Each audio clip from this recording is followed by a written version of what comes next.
Eu sou o João Vitor Xavier e este é o CNN Esportes S.A. Toda semana um entrevistado especial para falar do mundo dos negócios e do mundo dos esportes. E hoje estou recebendo um dos grandes técnicos do futebol brasileiro, Cuca, técnico do Atlético com títulos nacionais, internacionais, campeão da Libertadores, campeão do Brasil, da Copa do Brasil. Vamos conhecer um pouquinho mais da trajetória do Cuca aqui no CNN Esportes S.A. A história de Cuca como técnico começou em 1998, no Uberlândia. De lá para cá, o técnico já comandou mais de 20 clubes, em alguns deles com mais de uma passagem. É o caso do Atlético Mineiro, onde conquistou os maiores títulos da carreira enquanto treinador. Foi no Galo que Cuca venceu, em 2013, a inédita Taça da Libertadores, inédita para ele e também para o clube. Antes de voltar para Minas, Cuca conquistou com o Palmeiras o primeiro campeonato brasileiro de sua carreira em 2016. E as próximas taças da carreira foram de novo com o Galo. Quando voltou ao clube em 2021, conquistou o Brasileirão e a Copa do Brasil. Além disso, Cuca também tem 3 títulos mineiros com o Galo. Em 2025, o técnico está de volta ao Alvinegro, com a missão de aumentar ainda mais as prateleiras na sala de troféus. E vai contar ao CNN Esportes S.A. o que planeja para o Galo em 2025. Cuca, obrigado pela presença aqui no CNN Esportes S.A. Como é que está sendo essa volta ao Galo? Podemos dizer que é um filho voltando para casa? Bem, primeiramente um prazer, né, estar aqui com você, poder vir conversar com o público, um tempão que eu não dou uma entrevista, né? Eu acho que sim, eu estou me sentindo muito à vontade, né? Eu diria que hoje eu estou no lugar que eu gostaria de estar, que é no Galo novamente. Você tem uma história muito bonita e muito longa com o Atlético. Você é campeão da Libertadores, voltou para ser campeão brasileiro, voltou para ser campeão da Copa do Brasil. Ou seja, você já ganhou tudo que podia no Galo. O que te motiva nesse retorno ao Atlético e o que você busca nesse retorno ao Galo? Sim, ganhamos alguns mineiros também, né? Importantes também, campeonato estadual. Me motiva é o trabalho, né? Eu gosto de trabalhar no Galo. Eu conheço a casa, conheço funcionários, eu conheço o staff, praticamente os jogadores todos, né? Então é um tempo que você encurta, né? Você não gasta aquele mês, 2 meses para você conhecer as pessoas que estão ao teu entorno, né? E aqui, a gente estando nessa intertemporada, a gente já está conseguindo também fazer aquela união de grupo, ter aquela mudança de postura, né? Porque cada treinador tem sua forma de trabalhar, seu esquema de jogar. E eu acho que isso está sendo bastante proveitoso para nós, para tirarmos proveito aí durante todo o ano. Quando você avalia esse Galo de 2011, quando você chegou pela primeira vez, a 2025, onde estamos agora, o que mudou no Galo nesse período todo, Cuca? Muda muita coisa, né? Muda muita coisa. O futebol ele é muito dinâmico, se você não se modernizar e ficar para trás, você não consegue acompanhar os movimentos da modernidade. E você tem que estar fazendo curso, tem que estar estudando, tem que estar observando jogos, treinamentos novos, porque é necessário, né? A evolução ela é muito grande e se você não se alinhar a isso, certamente você fica para trás. Sua categoria hoje sofre uma invasão, e eu não quero colocar esse termo de maneira pejorativa, respeito todo mundo, mas de estrangeiros no Brasil. Técnico argentino, técnico uruguaio, técnico português, aos montes. E repito, coloco isso de maneira muito respeitosa. Queria saber como é que você enxerga esse movimento de mercado com a chegada de tantos estrangeiros por aqui. Sim, eu respeito. Eu acho que quanto maior for a competitividade, com qualidade, para nós ela é válida, né? Se a gente for ver hoje também, está existindo a vinda de estrangeiros para televisão, para rádio também, para comentaristas, né? Eles também fazem a gente ter uma evolução. Está vindo a vinda de estrangeiros até para ser CEOs, para ser diretores de futebol. Então não é só dentro do campo que está acontecendo isso, né? O que eu penso, assim, um pouquinho, que poderia acontecer era a saída de algum brasileiro também para fora, sabe? Eu acho que a gente tem bons treinadores. Os cursos que a gente faz não é o suficiente, eles são bons, mas só que tem que ter, eu acho que um alinhamento. A gente faz curso, uma CBF, que às vezes a própria CBF não reconhece teu curso. Você tem a carteira do curso da CBF e vai pôr ela para ir ficar no banco, não, essa não aceita. Você tem que ter um outro documento. Então, são coisas que conflitam, né? E os cursos são bons. Se você for na CBF olhar um curso, vem diversos professores de fora, treinadores de fora, os treinadores mais conceituados vêm dar palestra. E mais do que isso, a aula teórica, ela é importante, sabe? Você fazer situações de jogo, quando você tem os mais jovens, e pôr para eles momentos que você já passou e viveu e vive dentro do campo, num vestiário, no meio tempo. Fazer esse tipo de aula teórica para os mais jovens, ela é maravilhosa. Ele não precisa fazer o que eu faço, mas as coisas que eu fiz que deram certo, eu vou passar para eles. As que deram errado também, aí cabe a ele. Num dia que ele vai ter esse movimento, puxa, o Cuca me falou que um dia aconteceu isso. E ele vai lembrar disso, quem sabe ele possa tirar proveito. Então é muito bom, esses cursos são muito bons. Ele traz um conhecimento, principalmente nas aulas práticas, ele traz um conhecimento grande do futebol, né? A modernidade, cada um tem a sua, cada um tem seu sistema de jogo. Mas eu acho que algum treinador brasileiro, por exemplo, podia treinar um time na Argentina. O que está faltando para isso? Você sabe quantos treinadores treinaram a Argentina brasileiro? Não. Um só. Dino Sani. Só o Dino Sani? E mesmo quando a gente olha o futebol europeu, a gente conta nos dedos, né? Me lembro de Carlos Alberto Silva no Porto, me lembro de Filipão, mas já começa a ficar mais escasso. Tirando o mercado árabe, começa a ficar mais difícil lembrar. Né? É mais difícil, mas eu não tenho dúvida que se um Boca, um River leva um treinador nosso de ponta, ele faz bom trabalho lá também. Às vezes também falta uma oportunidade maior de mercado. E esse profissional que for lá, fazer um trabalho bom para abrir as portas para os demais. Você trabalhou no Atlético Associação, hoje você trabalha no Atlético SAF. O que mudou no futebol brasileiro com essa mudança de legislação, com os clubes se tornando empresa? Cara, eu não sou muito chegado nisso, mas eu gosto, sabe? Eu me intero das coisas, né? Às vezes eu posso até falar umas besteiras, mas eu gosto de ser um manager, assim, de estar no dia a dia do clube geral. Eu moro na concentração do clube, minha vida é o clube. Eu acordo e durmo ali. E em 2013, se eu estiver falando besteira, me desculpe, o Atlético ele gastava, para cada real que ele fazia, ele gastava R$6. Pra você ter uma ideia de quanto era um déficit naquele tempo. Hoje o Atlético, para cada real que ele faz, ele gasta 2,37. Ele está em déficit ainda, né? Mas veja o quanto que ele andou.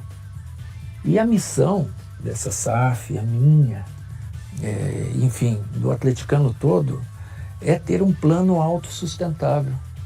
É fazer o Atlético ser um clube autossustentável, que ele consiga ter a receita que ele tem do tamanho do que ele gasta durante o ano.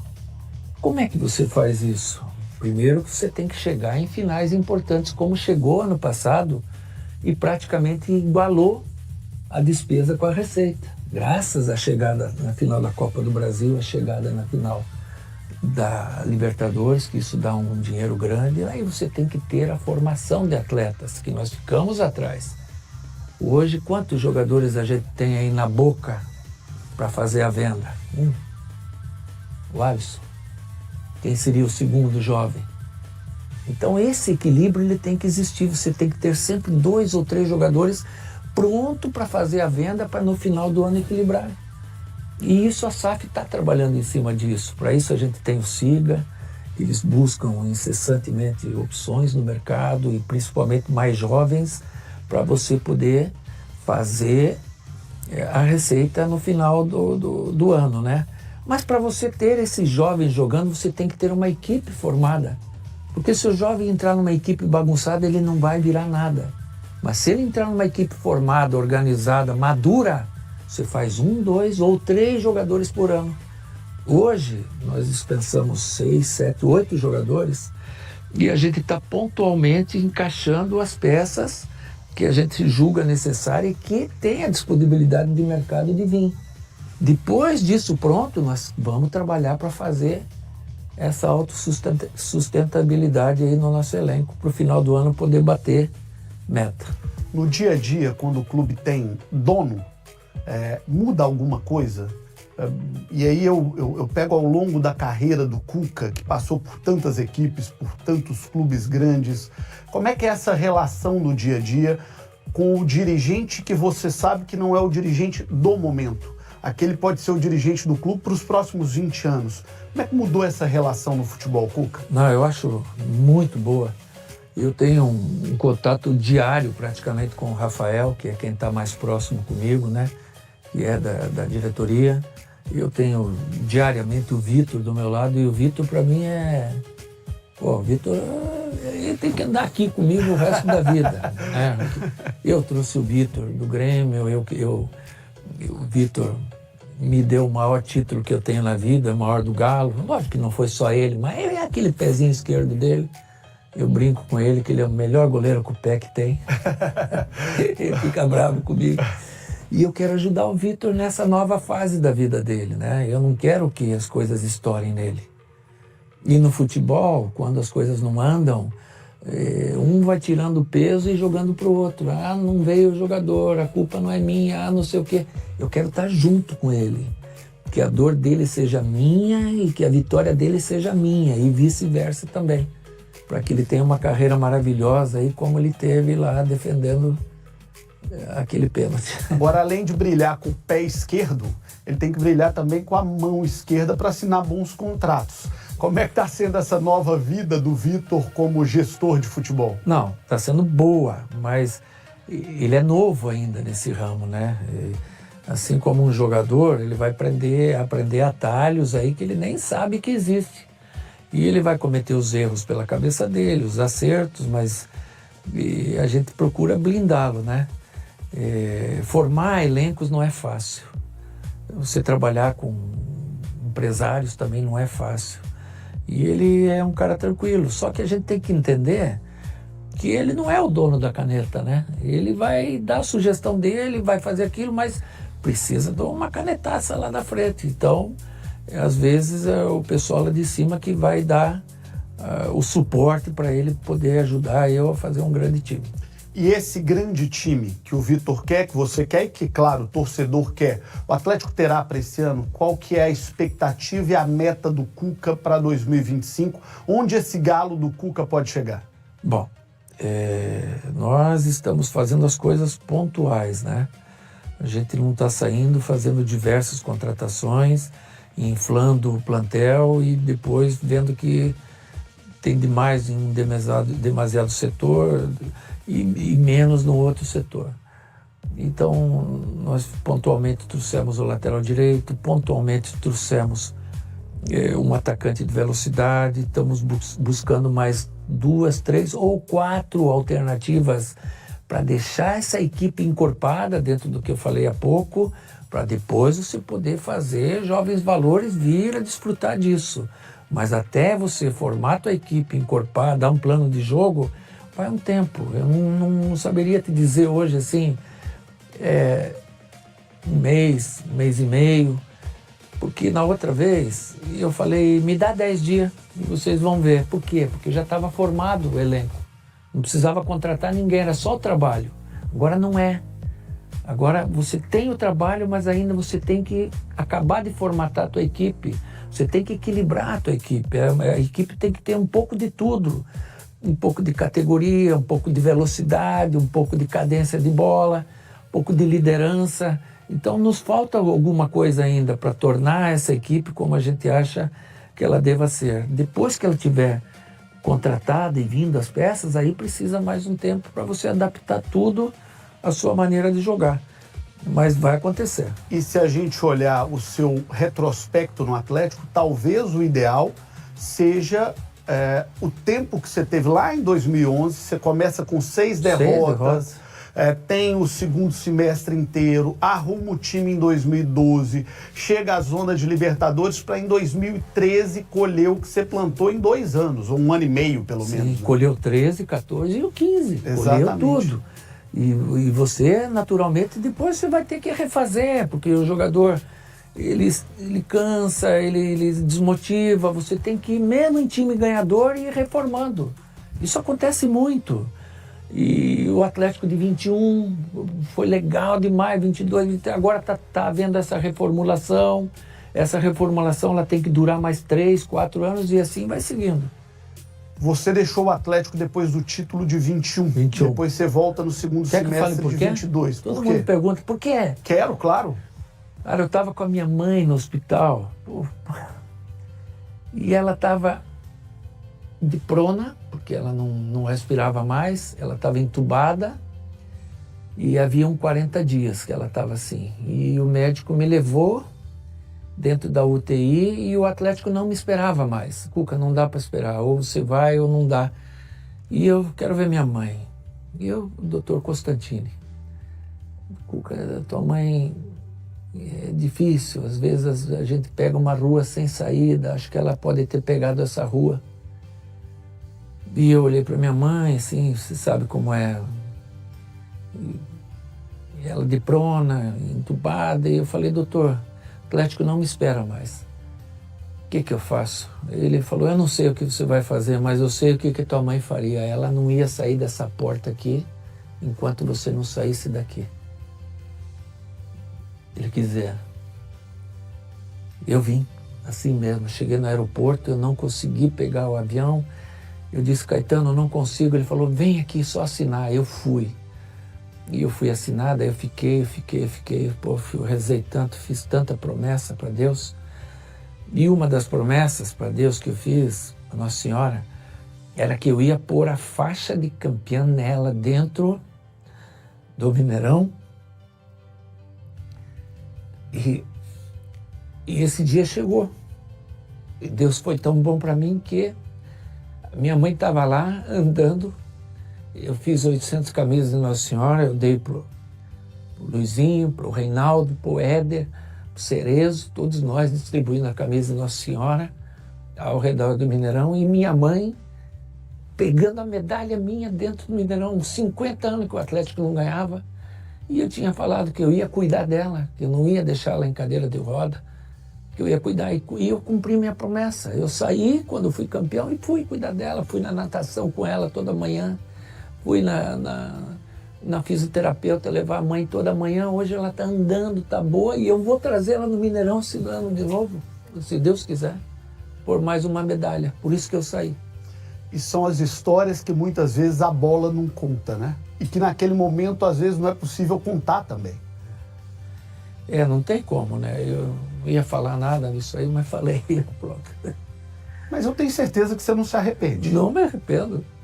Pois não tem título maior do que esse. Não tem, isso aí fica para sempre. Para sempre, vida inteira. São as vitórias da vida. Como é que chama a mamãe? Dona Nilde. Dona Nilde, eu quero ver a senhora bem, plena, recuperada, e quero vê-la com a medalha no peito em breve, viu, Cuca? Se Deus quiser, amém. Ô Cuca, queria voltar um pouquinho para esse planejamento do Atlético no ano. Você tem 2 jogadores que o torcedor, a imprensa, todo mundo do meio, todo mundo espera muito deles. Você tem o Bernard, que foi um jogador revelado pelo Cuca. Me lembro do Cuca tirando o Bernard uma lateral direito. Taça BH de futebol júnior e fazendo lateral direito e fazendo o Bernard jogador de Copa do Mundo. E você tem o Scarpa, que é um baita jogador, já foi melhor jogador do Campeonato Brasileiro. E os 2 não conseguiram jogar o que sabem no segundo semestre do ano passado. E há um sentimento de que talvez o Cuca, por conhecer muito bem o Atlético e conhecer muito bem os jogadores, que você possa tirar o melhor deles, inclusive da questão tática, de posicionamento, de ajuste em campo. Dá para dizer que Bernard e Scarpa são 2 reforços do Atlético para essa temporada? Sim, eu separaria os 2, sabe? O Bernard, falando especificamente nele, ele era um menino em 2011 com 19 anos, 20 anos, né? Ele rodou o mundo inteiro. Ele voltou, o jogador vai para a Europa, ele volta outro jogador com outro perfil. Se você for esperar aquele Bernard, que fazia aquele tanto de diagonal que o Ronaldinho pifava ele não vai mais fazer isso agora. Porque agora ele tem 32 para 33 anos. Quem sabe ele faça um outro Bernard fazer isso e ele faça até a função do Ronaldinho. Isso a gente tem que entender, que o tempo vai passando, as características, elas vão mudando. Eu estou tentando fazer ele repetir algumas ações assim. E nós vamos tirar o máximo dele, se Deus quiser. Do Scarpa. O Scarpa é o jogador hoje do Brasil que deve ser o primeiro, segundo ou terceiro que tem a melhor bola parada. Jogador inteligente. Ele pode jogar pelo lado direito do campo, fazendo um quarto homem, como ele pode usar toda a versatilidade dele e jogar numa meia, chegando atrás do centroavante, sendo um ponta de lança, sendo um organizador, deixando os caras em velocidade que nós vamos ter na cara do gol. E, se necessário ainda, vir de segundo volante quando você tiver necessidade de abrir mais o teu time. Então ele é um coringa que a gente vai utilizá-lo, sem dúvida nenhuma, ele vai ser muito importante. Eu te conheço há muitos anos, você tem muitos anos de futebol e muitos anos de futebol mineiro, onde eu milito muito. Você saiu muito machucado do Corinthians? Te doeu muito a forma que você saiu do Corinthians, Cuca? Bom, boa pergunta. É até bom falar nisso, né? O pessoal acha que eu não falo do tema. Eu falo do tema, sem problema nenhum. Eu entendo diferente hoje as coisas por causa desse momento no Corinthians. Coisas que eu não entendia antes, sabe? E eu não minto, eu falo o que eu sinto, né? Eu não me preparei para vir para essa entrevista com você. Ela foi marcada assim, vamos fazer, estamos aqui. Então eu falo as coisas de coração. Eu não fui para o Corinthians naquela ocasião preparado. Eu fui despreparado total. Eu peguei a caminhonete, quando me ligaram, Curitiba, São Paulo, 400 quilômetros, pum! Cheguei lá, dei o treino, fui, tinha um jogo super importante, que era um jogo mata-mata com o Remo, tinha que reverter um placar de 2-0 tal, e eu me fechei no trabalho tal, e eu esqueci e não cuidei do lado mais importante que tinha, que era a causa do meu problema lá na Suíça.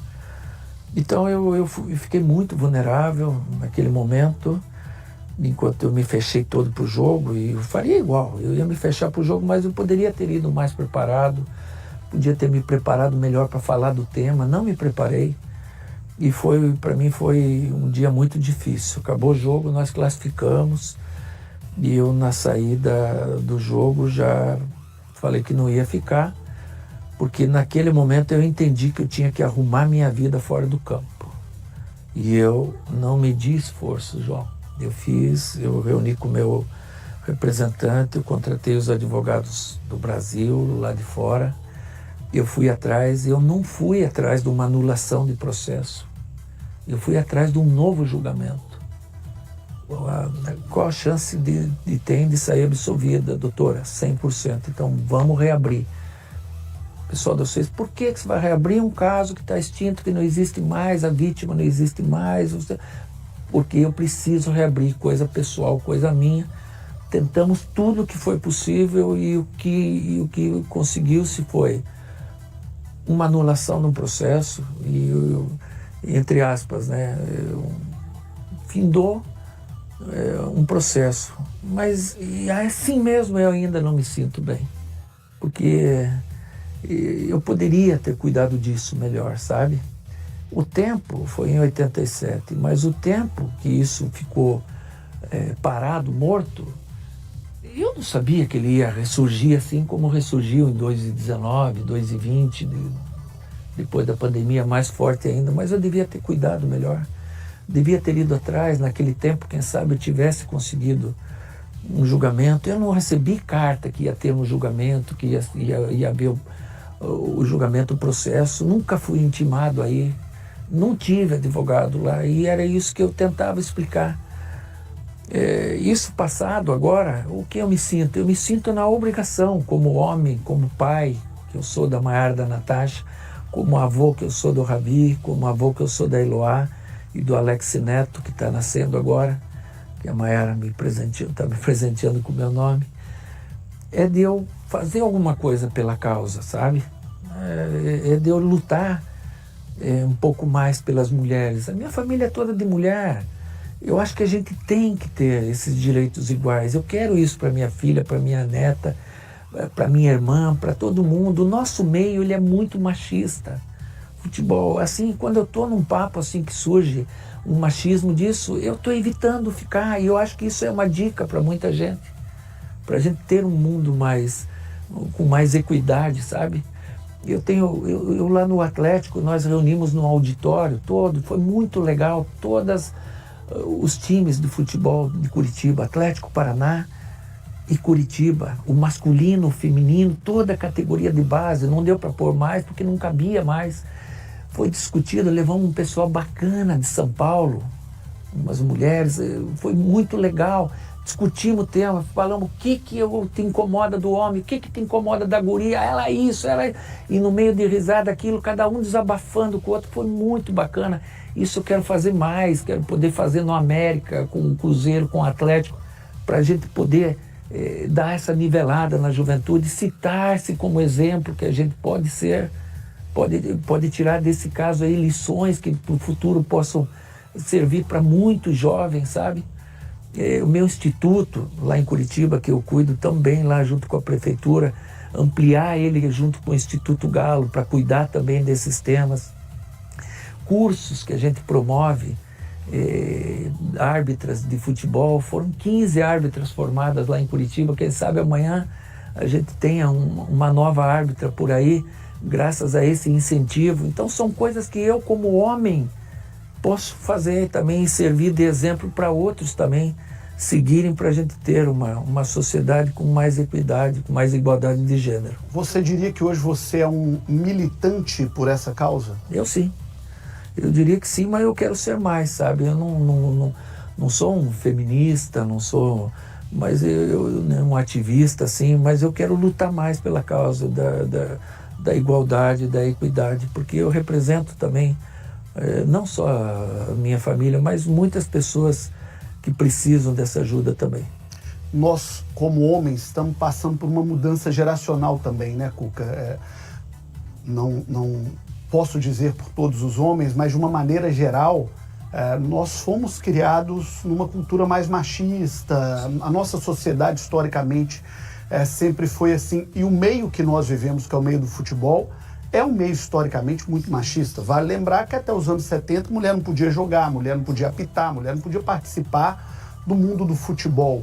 Então, com a visibilidade, com a força que o futebol tem, também se torna uma obrigação de todos nós debatermos com clareza isso, para que as mulheres sejam respeitadas na vida, na sociedade e hoje respeitadas no futebol. Também às vésperas de uma Copa do Mundo no Brasil, né? Sim, não é só no futebol, na vida, na sociedade. Mulher não nasceu para apanhar.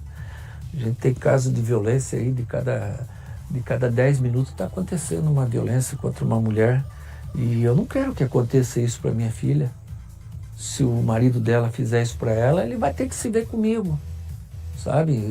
Eu acho que chega, não é mais... o mundo não admite mais isso, sabe? E a mulher de forma alguma também. O Cuca, pensando para frente, pensando para o futuro, quando você olha para a sua história, para a sua trajetória, que vai muito além dessa questão, como é que você enxerga o daqui para frente do Cuca, da vida do Cuca, da carreira do Cuca, superando esse momento? Eu estou superando hoje porque ele veio à tona assim, né? Do nada, era muito tempo sem. Foi erro meu. Eu já falei a passado, foi erro meu. Eu devia ter cuidado desse assunto, do devido valor dele, mesmo ele não estando em pauta. Agora, o que pode ser feito é a gente abraçar e servir de exemplo para o futuro, sabe? Servir de exemplo para o futuro. Eu me julgo uma pessoa honesta, uma pessoa boa. Eu tento fazer o bem para todo mundo, dentro do que eu posso. Os que eu não posso, eu tento não prejudicar. E eu quero deixar esse legado, né? Que as pessoas lembrem de mim assim também, não só como um bom treinador, um bom jogador, mas uma pessoa idônea, uma pessoa decente. Voltando para a bola, falando de futebol, eu disse no início do programa que o futebol brasileiro passa por uma transição geracional de técnicos e com algumas dificuldades no campo dos técnicos, tanto é que está vindo muita gente de fora. É coincidência o que está acontecendo da gente estar tanto tempo sem ganhar um título mundial ou uma coisa está ligada a outra de alguma maneira? Esse é um tema que a gente tem que ter um conhecimento grande para falar, sabe? Se você pegar a Alemanha, por que ela foi campeã? E se você pegar a Espanha, por que ela foi campeã? Veja o trabalho que foram feitos antes delas serem campeãs. Elas abriram mão de uma Copa para ganharem a outra. O Brasil tem essa coragem? Eu pergunto para você, o Brasil teria coragem de abrir mão dessa Copa para ganhar a próxima? Mas o que é abrir mão da Copa? É pôr os jovens jogar essa Copa. Como a Alemanha fez lá em 2006. Na Copa em casa. E depois inclusive. ganhou. Então, teria coragem de pôr os jovens nessa, mesmo que não ganhe, mesmo que não vá à final? Você já pensou esses jovens na outra Copa? Mas se não tiver essa coragem, e eles vão deixar daí o treinador ficar para outra Copa se ele não ganhar? Então entenda, são processos que têm que existir, são riscos que têm que correr. E se não tiver esse pensamento, essa cabeça, dificilmente vai ganhar. O Brasil pode ganhar essa Copa, mas a tendência é menor, a chance de ganhar é menor, de não ganhar é maior do que ganhar. Agora o Brasil tem que o quê? Pensar no futuro, tem que ter paciência com o pessoal que está trabalhando lá na CBF, tem que dar a eles o direito deles fazerem isso, deles porem agora toda essa gurizada para jogar e joguem sem o peso de ter que ser campeão, porque daí eles vão render. E eles, se não forem campeão, na outra Copa, eles vão ser os caras experientes, os caras bam, que vão ganhar. Isso é o meu pensamento, né? Posso estar errado. A nossa geração é boa, Cuca? Eu acho ótima. A nossa geração é boa, é ótima. Se a gente for falar aqui em nomes de juventude aqui, você não tem essa geração lá fora. É que ela vai se perdendo. O jogador é movido à confiança. O ser humano é movido à confiança. Se você passa para ele a devida confiança para ele exercer a função dele, ele vai te dar a resposta, mas ele tem que ter confiança. Eu vi uma entrevista recuperada, hoje a internet é ótima por isso, vem muita coisa do passado, uma entrevista que foi feita no Roda Viva há muitos anos atrás com o mestre Tele Santana. E perguntaram ao Tele na época quem que ele preferia, Van Basten, Romário, alguns jogadores da época. Vampeta, meu amigo. E aí depois ele disse que preferiu o Van Basten, e aí alguém perguntou para ele, mas se você tivesse o Van Basten e o Romário, um com fome, um pobre, um querendo jogar e o outro já milionário e resolvido, ele falou, claro que eu queria o jogador com fome. O jogador hoje, ele está ganhando muito dinheiro muito rápido, e eu não questiono isso, é da profissão, é do trabalho, é do que gira de dinheiro no futebol, mas talvez essa falta de fome de uma molecada que ganha muito dinheiro, que fica muito rica, muito famosa, muito rápido, está interferindo nessa relação, Cuca? Mas aí é trabalho nosso também, sabe? Eu reúno o grupo, assim, eu converso com eles sempre, porque a gente já passou por isso, né? O jogador de futebol, ele tem uma vida útil hoje um pouco maior do que no passado. No passado tinha 10 anos de vida útil, hoje tem até 15. Média. Alguns passam, alguns menos. Só que o jogador de futebol, ele vai viver do que ele arrecadar nesses 10, 12 anos. E não são os 10, 12 anos em alta que ele vai ganhar. Ele vai ter o plantio dele, depois ele vai ter a colheita e depois ele vai ter a caída. Como tudo na vida, né? A maioria do jogador não estuda. Ele não se prepara para o futuro. E no futuro, quando chegar, os erros que ele comete agora, ele não vai mais pegar uma luva do contrato que ele vai assinar o ano que vem. Não tem mais. Os falsos amigos vão aparecer, vamos abrir sociedade aqui nisso aqui, você vai fazer. busca aí, 95% dos ex-atletas passam dificuldade depois.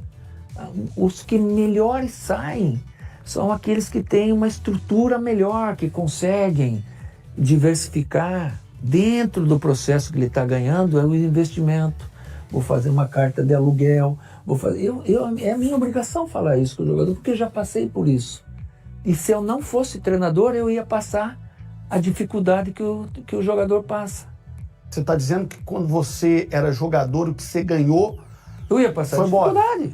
Eu comprei uma padaria em 93, quando eu jogava no Santos. Daí eu ponho o nome do clube, sabe? Meus negócios eu comprei lá, então ela é o Santos. Eu comprei lá um outro, essa é o São Paulo. Tá. E eu teria aquela padaria. Como você jogador. Tem até hoje? Tenho, Pão e Broa. Lá em Curitiba? Lá em Curitiba, 93, ó. E dá dinheiro a Pão e Broa? Não, mas ela não te dá dinheiro, mas você não morre de fome. Você sempre, também não dá prejuízo. Exatamente, você sempre vai ter a renda ali para você pagar e tem um quinhentinho no bolso ali, ó. Final da feira ali tem uns 700 no bolso, milão, não tá bom? Tá bom, tá ótimo, para viver tá ótimo, né? Só que vai ser difícil você trocar de carro, dar um carro para a filha, daí já é difícil, vai ter que diminuir um pouco o teu nível de vida. Mas se você tiver essa padaria, tiver um outro negocinho, são 4, 5 aluguéis que te dão, que você vai ter uma estabilidade. Daí você vai poder, de repente, ter tua escolinha para você poder viver e ter aquela vida boa. Como técnico aí veio uma cartinha de aluguel. Daí eu já comprei um restaurante que eu tenho lá em Curitiba. Como é que chama? O Siciliano. Comida italiana? 850 pessoas atende lá. Que maravilha, é bom, hein? O Siciliano tá lá. E tem outras coisas de aluguéis também, que daí você tem a tua cartinha ali. Quando você está desempregado, você defende ali, né? Porque o leque da gente é grande, sabe? A gente leva muita gente, a responsabilidade é muito grande. Eu e muitos jogadores levam muita gente nas costas também, que é você ter que ajudar as pessoas, que é obrigação nossa. O Cuca hoje trabalha por prazer ou ainda trabalha porque precisa ali do salário? Os dois. O cara que me disser que tem o dinheiro suficiente é mentira. A gente sempre quer ter o melhor, não é pra gente. O que eu quero dar? É um futuro melhor para os meus, né? O que o meu pai tentou fazer por mim, eu quero fazer pelos meus também. Tá na hora de primeira, perguntas curtas, respostas rápidas com o técnico Cuca, no oferecimento de Gerdau, o futuro se molda.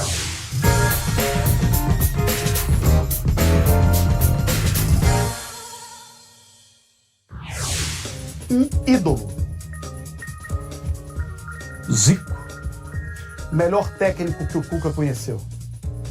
Otacílio Gonçalves da Silva Júnior. Melhor jogador que o Cuca dirigiu. Ronaldinho Gaúcho. Um clube. Aqui. Galo. Um desafio. No futebol? No futebol. Esse é muito difícil. Um dia treinar a seleção. Um objetivo no Galo para esse ano. Esse ano. E se Deus quiser, a gente ganhar um brasileiro. Ou a Sul-Americana, que é uma competição que eu também não tenho. Então seriam esses objetivos aí. Mineiro também. Você, quando eu disse um desafio, você perguntou no futebol. Então, para fechar, eu queria inverter um desafio pessoal do Cuca. O meu desafio pessoal é ter paz na vida, sabe? Assim, valorizar cada coisa que eu tenho. Porque passa um tempo na vida da gente que você não tem mais um dia, você tem menos um dia. Cada dia que passa é menos um. E eu penso assim no futebol, sabe? É menos um dia hoje, então eu tenho que fazer melhor. E, eu tô adorando tanto essa nova etapa da minha vida aí. Eu, depois daquele problema que eu te falei lá do Corinthians, minha vida é outra, minha cabeça é outra. É só coisa boa que passa e eu quero vencer, eu quero vencer, eu quero vencer. Quero pôr isso na cabeça do jogador, que a gente tem que ter mentalidade vencedora, mas não no dia do jogo. No dia do treino, eu ser melhor que ontem, eu ser à tarde melhor que eu fui de manhã. E assim a gente vai evoluindo e potencializando o nosso time. Muito bem, técnico Cuca, nosso entrevistado de hoje no CNN Esportes S.A. Campeão mineiro, campeão da Copa do Brasil, campeão brasileiro da Libertadores e agora quer ganhar a Sul-Americana que é o título que falta a ele no Galo. Obrigado pela sua audiência. Na semana que vem, de volta o CNN Esportes SA, sempre com um convidado especial. Obrigado e até lá.